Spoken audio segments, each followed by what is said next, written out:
दोस्तों नमस्कार। राजनीतिक मुनादी है यह इस देश में एक पॉलिटिकल गूंज है जिसकी कल्पना दिल्ली में बैठे मोदी और शाह ने की नहीं होगी। वो ये मानकर चल रहे होंगे कि कोटा, उसके बाद देहरादून और उसके बाद प्रयागराज असर नहीं पड़ेगा। लेकिन वो ये भूल गए कि इस दौर में जंतर मंतर जब खड़ा हुआ तो इस देश के भीतर के छात्र जेंजी, उन्होंने राजनीतिक तौर पर अपनी मैच्योरिटी या अपनी परिपक्वता जिस अंदाज में दिखलाई, उसमें इस देश के शिक्षा मंत्री का इस्तीफा लेना पड़ा। यानी जो 12 वर्षों में नहीं हुआ वो जंतर मंतर ने जब कर दिखाया, तो फिर राहुल गांधी इस बार प्रयागराज में छात्रों के बीच जिस अंदाज में खड़े हुए, वो अंदाज इस देश की अर्थव्यवस्था को डामाडोल बनाकर इस देश को कॉरपोरेट के हाथों बेचने की परिस्थिति और पूरी दुनिया में भारत को कंगाल की तरह रखने की एक ऐसी स्थिति और ऐसी लकीर वो खींचने लग गए, जहां पर छात्र को इसका अंदेशा होने लगा कि उसका भविष्य अब तभी संभलेगा जब वो राजनीतिक मुनादी के साथ जुड़ जाए। और Allahabad university, BHU, Patna university, तमाम छात्र जब वहां पर मौजूद हों, जिन्होंने इस देश में छात्र आंदोलन किया भी है, देखा भी है, सत्ता को पलटा भी है और सत्ता पलटने या सिंहासन हिलाने का वक्त उनकी आंखों के सामने रेंगने लगा है। क्योंकि जिस अंदाज में इस देश का जेंजी खड़ा हुआ है, वो राजनीतिक ताकत के तौर पर कैसे खुद को बदल सकता है, इसका अंदेशा राहुल गांधी ने शुरू में ही यह कहकर दे दिया, अभी आप 40 करोड़ हैं। यानी वो जेंजी जिसका डाटा पूरी दुनिया चाहती है और उसी डाटा के आश्रय आर्टिफिशियल इंटेलिजेंस काम करता है, उसी डाटा के आश्रय इस देश का कॉरपोरेट अपनी कमाई करता है और उसी डाटा के आश्रय इस देश की सियासत उन्हें गरीबी, मुफलिसी और अंधेरे में ढकेल देती है। शायद यह एक ऐसी पॉलिटिकल रैली थी जिसमें नेताओं की मौजूदगी नहीं थी, चुनाव सामने खड़ा हुआ नहीं है, लेकिन उसके बावजूद भी राजनीतिक जमीन कैसे खड़ी की जाती है, उसका खुला अंदेशा राहुल गांधी ने यह कहकर दे दिया। कॉरपोरेट प्रधानमंत्री मोदी के मित्र अडानी 30 गुना संपत्ति बढ़ गई। प्रधानमंत्री मोदी बीजेपी को संभालते हैं और उस पार्टी के बैंक बैलेंस में 10,000 करोड़ से ज्यादा रुपया आ जाता है। और जो इस देश के भीतर आरएसएस है, उसके प्रचारक प्रधानमंत्री तो बन गए, लेकिन अब वो हर संस्थान में अपने प्रचारकों को फिट कर रहा है। तो ऐसे में आप कहां ठहरेंगे, कहां रुकेंगे, ये आपको तय करना है। और शायद यही वो वजह रही कि जहां प्रयागराज में मंच पर इलाहाबाद यूनिवर्सिटी का छात्र हो या पटना यूनिवर्सिटी के छात्र हो, उनका जो अंदाज और जिस लिहाज से वो पूरे सिस्टम को अपने अंधेरे के ऊपर जिम्मेदार मान रहे थे और एक एक चीज को बता रहे थे, वो एक झटके में एक ऐसा करंट पैदा कर रहा था जो शायद दिल्ली की नींद उड़ा चुका हो। बात आज कहां से शुरू की जाए, क्योंकि पहली बार एक ऐसी रैली हुई है जिस रैली को छात्रों के गूंज के साथ सत्ता के सिंहासन को हिलाने और अगर आप जॉब नहीं दे सकते हैं तो इस्तीफा दे दो, इस नारे के साथ शुरुआत की गई। पहले एक पोस्टर देखिए। यह पोस्टर देखना इसलिए जरूरी है क्योंकि भारत का मौजूदा सच और मौजूदा राजनीति और मौजूदा वैचारिक राजनीतिक परिस्थितियां और इस देश का फाइनेंस सब कुछ इसी पोस्टर में कैद है।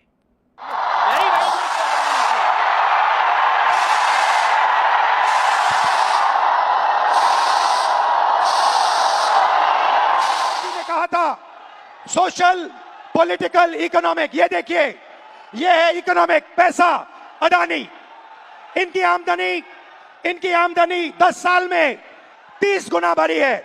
ये पहले ग्लोबल रिच लिस्ट में 600 नंबर पे हुआ करते थे, 10 साल के अंदर ये दूसरे नंबर पे पहुंच गए। ये पूरे सिस्टम को फाइनेंशियल सपोर्ट देते हैं। बीच में पॉलिटिकल, मोदी जी, अमित शाह जी। बीजेपी का बैलेंस 150 करोड़ रुपए का होता था बैंक में, आज इनका बैंक बैलेंस 10,000 करोड़ रुपए का है। 10,000 करोड़ रुपए का एक पॉलिटिकल पार्टी का बैंक बैलेंस। नरेंद्र मोदी जी आपका ध्यान भटकाते हैं और पॉलिटिकल सिस्टम चलाते हैं। वोट चोरी होती है, वोटर लिस्ट में ब्राजील की औरतें आती है। और तीसरा, आपके सोच पर कंट्रोल, जो इलाहाबाद यूनिवर्सिटी में किया गया है, आरएसएस के वाइस चांसलर्स बैठा के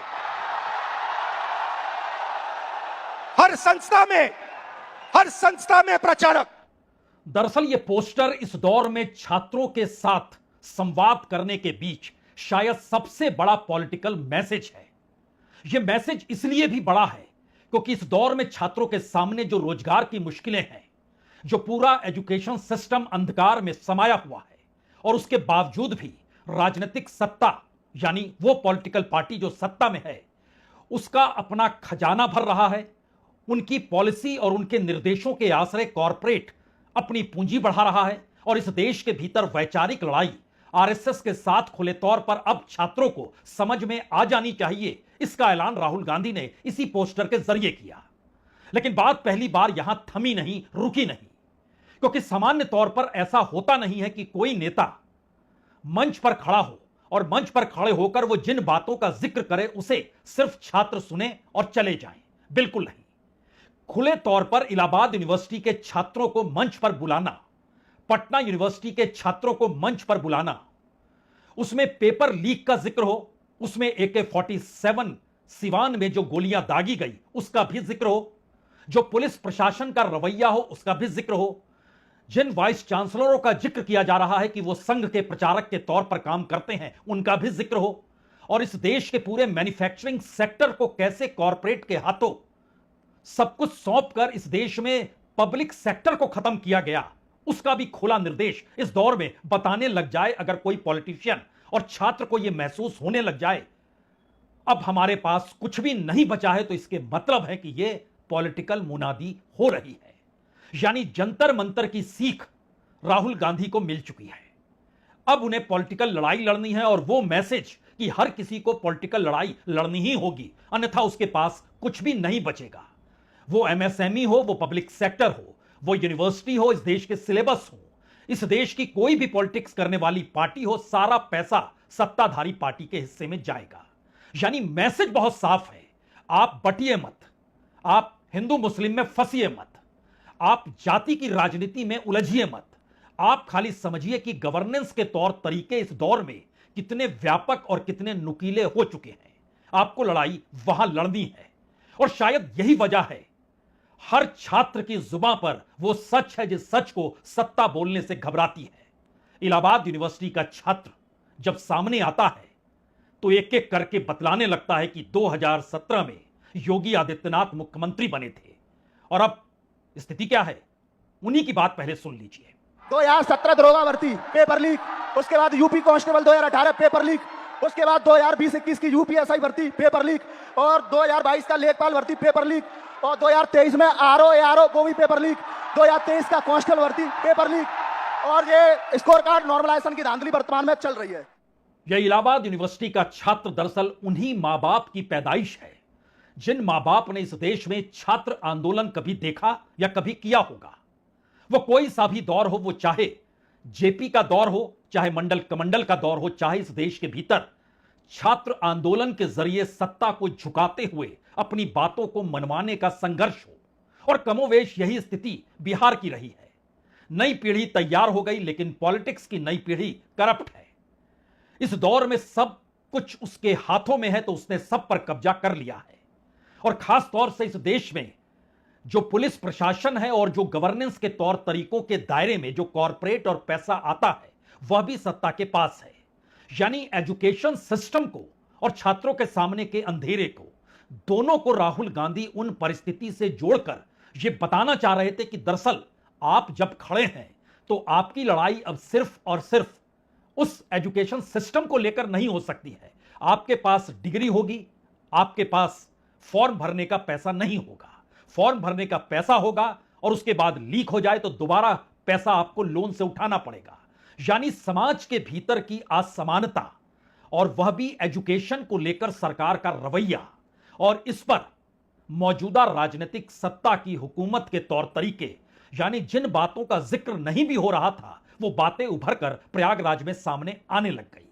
पैलेट गन चली थी जंतर मंतर पर, छात्रों पर लाठियां बरसाई गई थी जंतर मंतर पर, लेकिन इसी जंतर मंतर ने इस देश के शिक्षा मंत्री प्रधान का इस्तीफा ले लिया।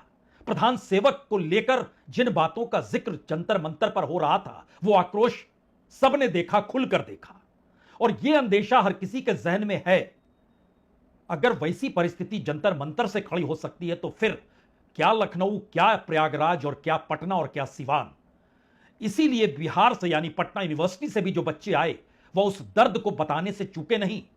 यानी पैलेट गन यहां चला, वहां तो AK-47 चल गई। 6 साल से मैं पटना में रहकर पढ़ाई करता हूँ, किसान का बेटा हूँ सर। ये महीना का 10 से 15 हजार रुपये खर्चा होता है सर, कहाँ से मम्मी देगी। अब मम्मी टेंशन में चली जाती है। मेरे पास 2 ऑप्शन है सर, या चाय का दुकान खोलूंगा या सुसाइड करूंगा सर, उसके अलावा कोई ऑप्शन नहीं है सर मेरे पास। सुसाइड आपका ऑप्शन नहीं हो सकता ब्रदर। मेरे पास BG BEd इतना स्टेट सीटेट क्वालिफाइड होने के बाद 20,000 का नौकरी भी नहीं मिलेगा सर पूरा इंडिया में। लेकिन अगले सुबह से बिहार की सड़कों पे जो स्टूडेंट प्रोटेस्ट नहीं भी कर रहे थे उन्हें उठा लिया जाता है लाइब्रेरी से, उनके घर से, बिना किसी पुलिस वारंट को। और 25 जुलाई को सिवान में AK-47 फायर किया जाता है, उसमें एक स्टूडेंट की मौत हो जाती है और एक स्टूडेंट हॉस्पिटलाइज रहता है। क्या इसके खिलाफ बिहार सरकार ने अपनी एक आवाज नहीं उठाई?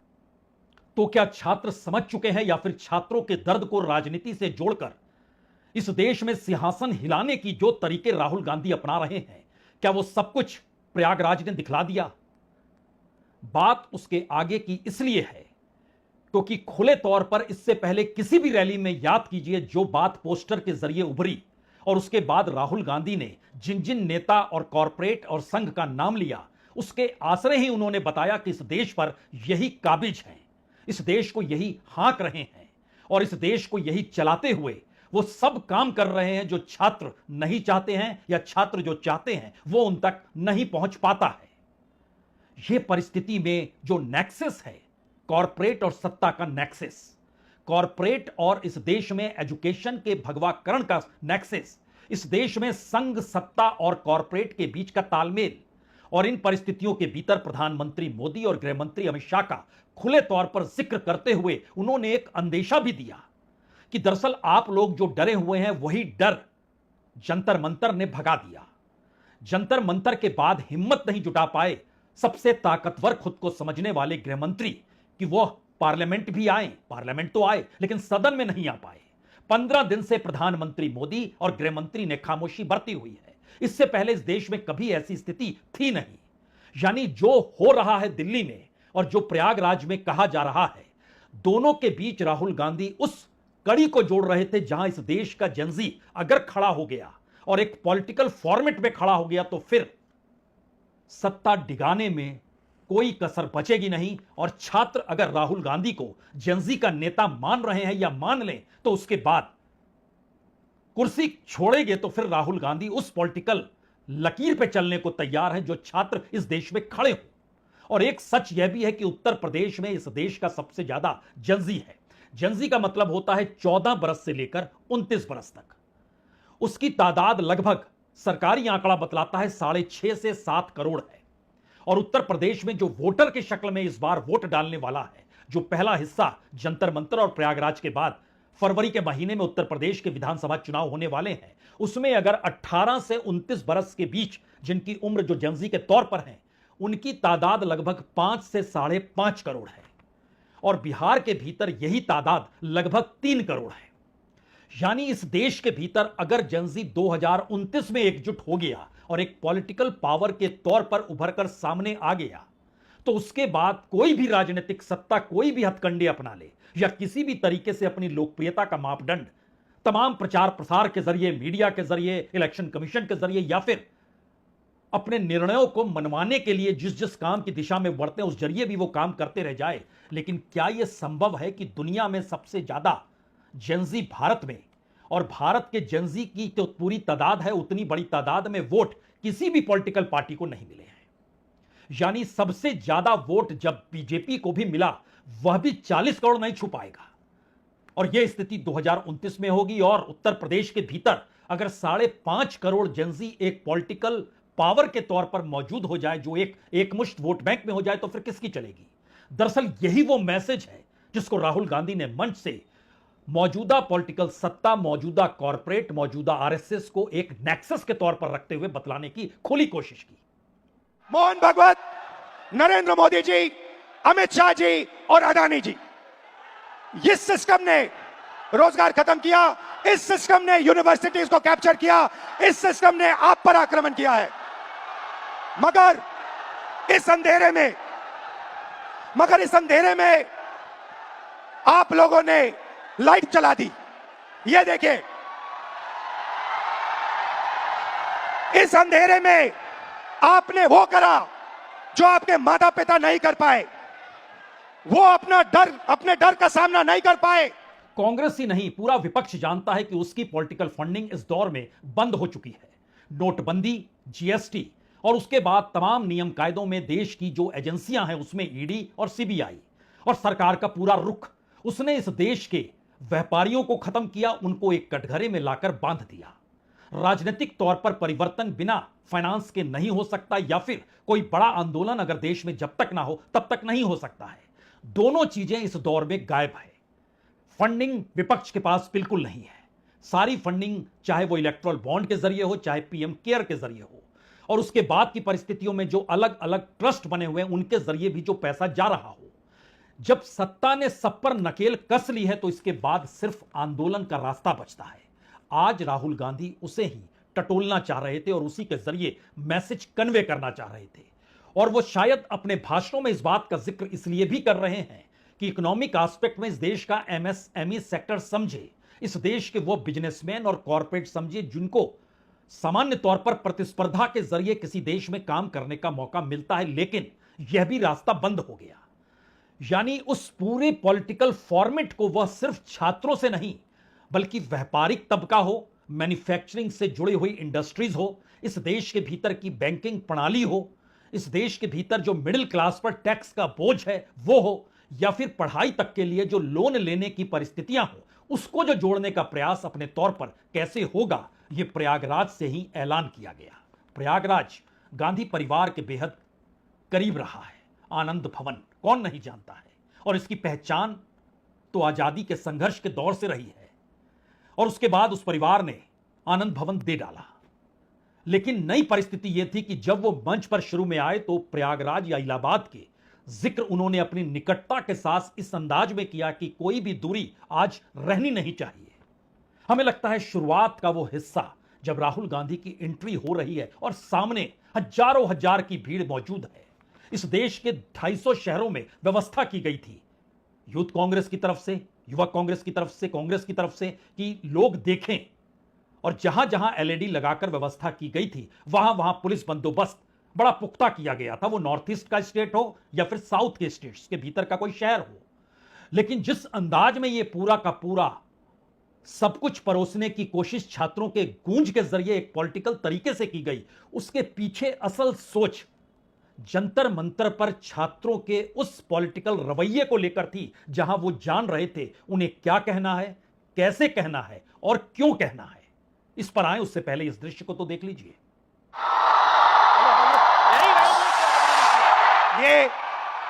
ये शहर मेरी फैमिली का घर यहां होता था, तो यहां आकर मुझे बहुत खुशी होती है। ये नॉलेज का सेंटर भी हुआ करता था। एक ऐसा टाइम था when Allahabad university was one of the best universities in the country. मैं आपसे दर्द, डेटा और दौलत की बात करना चाहता हूं। दरअसल दिल्ली बेफिक्र इसलिए है क्योंकि अभी भी 3 बरस बाकी हैं लोकसभा के चुनाव होने में। लेकिन उसका अगला मैसेज उनकी नींद इसलिए उड़ा रहा है क्योंकि चंद महीने या कहें 6 महीने का वक्त है जब उत्तर प्रदेश में चुनाव होने हैं। और उत्तर प्रदेश के जनजी के सामने यह सवाल खड़ा हो सकता है या नहीं हो सकता है कि वह राजनीतिक तौर पर सक्रिय होकर सत्ता को पलटने की ताकत रख सकता है या नहीं रख सकता है। शायद यह मैसेज इस रैली के पहले शुरुआत से ही शुरू हो गया, यानी जो करंट था वो शुरू में ही राहुल गांधी ने खुले तौर पर दे दिया। अब मैसेज यह है कि अगर आप उत्तर प्रदेश के भीतर झांक कर देखें तो लोकसभा के इलेक्शन में समाजवादी पार्टी ने बड़ी जीत हासिल की, और जिस जगह पर आज ये रैली हो रही थी वहां पर कांग्रेस ने जीत हासिल की। इलाहाबाद में उनके उम्मीदवार सांसद बने थे, 49.3% वोट मिला था। उसके बाद अगर आप देखें तो अमेठी में 55.5% वोट मिला, रायबरेली में 66.7%, खुद राहुल गांधी 3,90,000 वोट से जीते थे। उसके बगल में सीतापुर, वहां भी 48.5% वोट मिला था। और सहारनपुर एक दूर में है, अन्यथा इलाहाबाद, रायबरेली, बाराबंकी, सीतापुर, अमेठी और सहारनपुर 6 जगहों पर सांसद कांग्रेस के चुन के आए अरसे बाद उसने एक अच्छा जीत हासिल की थी। समाजवादी पार्टी ने अपने पूरे ऐतिहासिक कालखंड में सबसे बड़ी जीत हासिल की और दोनों एक साथ लड़ रहे थे। तो क्या विधानसभा के चुनाव में जब पूरी साख अखिलेश यादव की लगी हुई, इसीलिए वो अगर जो भी राजनीतिक प्रयोग करें, अगर जेंजी एक पावर के तौर पर आ गया तो फिर सिर्फ युवा और जेंजी मायने रखेगा, इससे हटकर आप दूसरे मुद्दों को उठा नहीं सकते हैं। यह भी मैसेज इसके भीतर से इसलिए निकल रहा है क्योंकि जो सबसे बड़ा गढ़ बीजेपी का है वो पूर्वांचल का रहा है और पूर्वांचल में ही 40 से 42% जेंजी है। 2 करोड़ से 2 करोड़ 20 लाख तक वोटर वहां जेंजी है। दूसरे नंबर पर पश्चिमी यूपी आता है जहां पर 24 से 26% जेंजी है, तकरीबन 1.25 करोड़ से 1 करोड़ 35 लाख तक। उसके बाद अवध और मध्य उत्तर प्रदेश का इलाका आता है जहां 22 से 24% जेंजी है, तकरीबन 1 करोड़ 15 लाख से 1 करोड़ 25 लाख तक। और बुंदेलखंड आखिर में है। यह भी अपने आप में बड़ा मैसेज है कि बुंदेलखंड में कुछ भी नहीं है, कोई इंडस्ट्री नहीं, कोई काम नहीं, पानी की किल्लत, एग्रीकल्चर का संकट। तो वहां का युवा काम की खोज में कोई इलाहाबाद पहुंच गया, कोई लखनऊ पहुंच गया और कोई दिल्ली आ गया, कोई बेंगलोर चला गया, कोई गुजरात चला गया, देश में बिखर गया। इसीलिए वहां पर सिर्फ 30 से 35 लाख ही जेंजी बचा है। यानी उस अंधेरे के भीतर आपको अगर सेंध लगानी है तो अब वीसी पर हमला करने से काम नहीं चलेगा। पुलिस प्रशासन गवर्नेंस के तौर तरीकों से लड़ने पर काम नहीं चलेगा।